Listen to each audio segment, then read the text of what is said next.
pasangan ini, yaitu Vina dan Eki. Wak, sekarang kita masuk ke kronologi kejadiannya ya.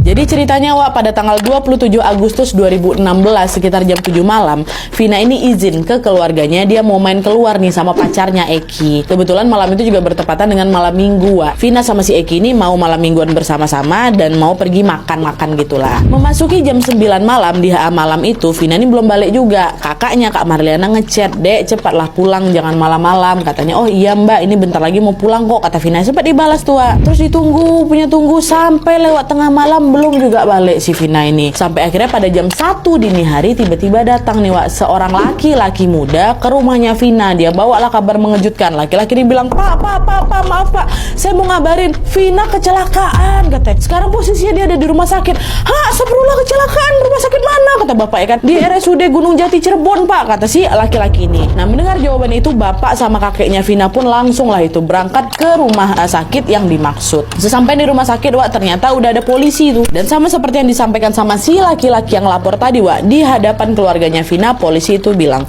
Vina dan Eki baru saja mengalami kecelakaan tunggal. Mereka menabrak trotoar dan tiang listrik di flyover Talun. Eki sudah ditemukan tidak bernyawa Bapak, sedangkan Vina anak Bapak saat ini masih ditangani dokter.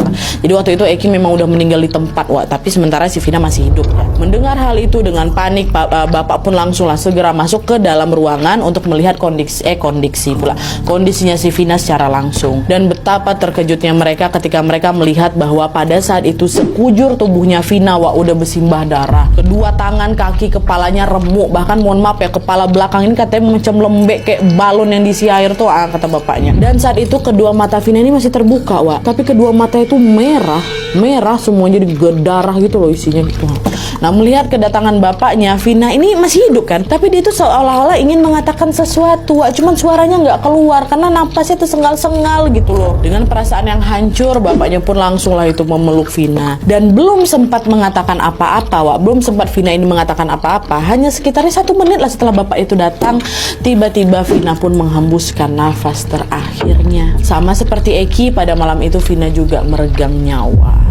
Nah, di sisi lain Wak, pada saat itu jasad Eki kan juga dibawa ke rumah sakit yang sama tuh sama Vina, sama-sama di rumah sakit Gunung Jati Cirebon tuh kan. Lalu nggak berselang lama kemudian pihak keluarga Eki juga datang nih ke rumah sakit itu. Lalu ketika pihak keluarga melihat kondisi jasadnya Eki, bapaknya kan nggak ngelihat kan, ini langsung keluarganya Eki langsung. Maksudnya tadi bapaknya si Vina kan nggak ngelihat si Eki, langsung ke tempatnya si Vina kan Wak. Tapi waktu keluarganya si Eki datang Wak, mereka juga kaget karena jasadnya Eki ini sama parahnya macam si Vina Wak. Dahi si Eki pecah, wajahnya lebam, gigi depannya hancur, bahu kirinya patah, dadanya membiru. Melihat betapa parahnya kondisi jasad Eki ini Wak, itu Rudiana, which is ayahnya si Eki ini langsung ngebatin, kok janggal ya, ini kok macam babak belur anak aku ini kecelakaan apa kayak gimana nih gitu. Nah, meski merasa ada yang aneh di sini Wak, pada saat itu pihak keluarga belum bisa bertindak apa-apa nih kan, karena polisi bilangnya kecelakaan kan. Ya udah, mereka tuh percaya aja malam itu. Lalu di malam itu juga masing-masing dari keluarga mereka, baik keluarganya Vina ataupun keluarganya Eki pun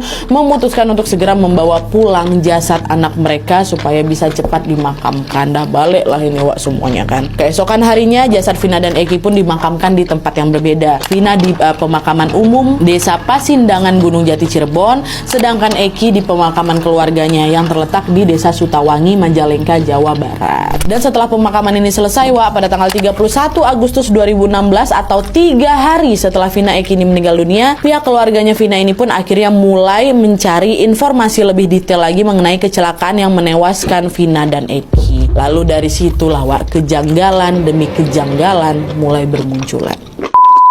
Jadi ceritanya Wak, pada hari itu adalah ini temannya Vina yang menginformasikan kalau HP milik Vina masih ada di kantor polisi nih Pak, gitu kan. Dan pihak keluarga pun diminta untuk ngambil si HP itu. Yang datang ke kantor polisi ini Pak Wasnadi, bapaknya Vina. Lalu ketika Pak Wasnadi ini melihat HP-nya Vina, di situ beliau heran, ini kok HP-nya masih utuh? Masa ya habis kecelakaan separah itu, kok HP-nya aman-aman aja? Rasa ada yang janggal di sini, Pak Wasnadi pun nanyalah ke polisi, Pak, kemarin lokasi kecelakaannya di mana ya? Saya mau ngecek ke sana. mana? Oh itu Pak, di jembatan flyover Talun Pak. Dari situ tinggal lurus saja dikit, kata Pak polisi. Dengan cepat Pak Wasnadi ini pun langsunglah menuju ke jembatan itu, ke TKP itu. Sesampainya di sana Wak, ternyata betul di lokasi itu tuh masih ada bercak-bercak darah yang udah ditutup pasir gitu lah Wak. Jadi sisa-sisa kecelakaan Vina sama Eki itu memang masih ada di sana gitu kan. Tapi ketika Pak Wasnadi ini memperhatikan kondisi trotoar sama tiang listrik yang ada di situ, ini kan kecelakaan gara-gara itu katanya kan. Lagi-lagi beliau merasa heran lagi. Kemarin katanya Vina sama Eki ini nabrak tiang listrik sama trotoar. Ini kok semuanya masih utuh, macam nggak pernah ketabrak motor, Wak. Ini nggak mungkin, ini pasti nggak beres di situ, kata bapak si Vina kan. Nah, untuk membuktikan kecurigaannya itu, Pak Wasnadi ini pun balik lagi lah itu ke kantor polisi buat melihat motor yang kemarin digunakan sama Vina dan Eki pada saat kecelakaan. Lalu ketika dia melihat kondisi motor itu, kecurigaan Pak Wasnadi pun makin besar lagi, karena ternyata motornya dalam keadaan utuh,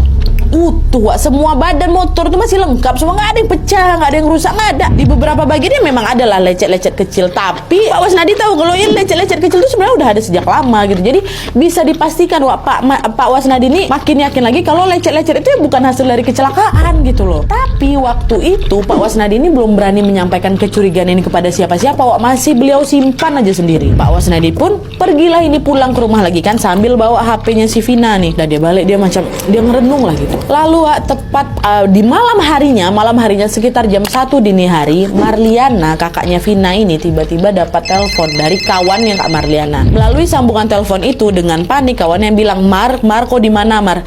Ini adekmu masuk ke badan adekku. Katanya dia belum mau pergi Mar, soalnya ada hal yang mau dia sampaikan katanya. Masuk arwah Vina ini ke dalam adeknya si kawan ini Wak. Maksudnya gimana nih? Adekmu kesurupan Vina, kata Kak Marliana kan. Iya, cepatlah kau datang ke rumahku sekarang katanya. Adalah tuh akhirnya Marliana sama Pak Wasnadi pun langsung meluncur ke lokasi berdua nih mereka. FYI Wak, orang yang pada saat itu kesurupan Vina adalah temannya Vina namanya Linda. Dan dari yang kami baca Wak, disebutkan kalau Linda sama Vina ini saling mengenal karena kebetulan pacarnya Linda ini juga merupakan anggota geng XTC tadi, geng motor yang juga diikuti sama mendiang Eki Wak. Tapi hubungan mereka itu cuma sebatas teman saling kenal aja, bukan sahabat dekat gitu Wak. Dan sedikit tambahan informasi juga, konon katanya sejak kecil Linda ini memang sering kesurupan orangnya. Dah, lanjut lagi ya. Nah, ketika Pak Wasnadi sama Marliana sampai di depan rumahnya Linda, maaf, dari jarak sekian meter nih Wak, belum ketemu, dari jarak sekian meter mereka berdua sudah mendengar suara tangisan perempuan yang sangat-sangat familiar,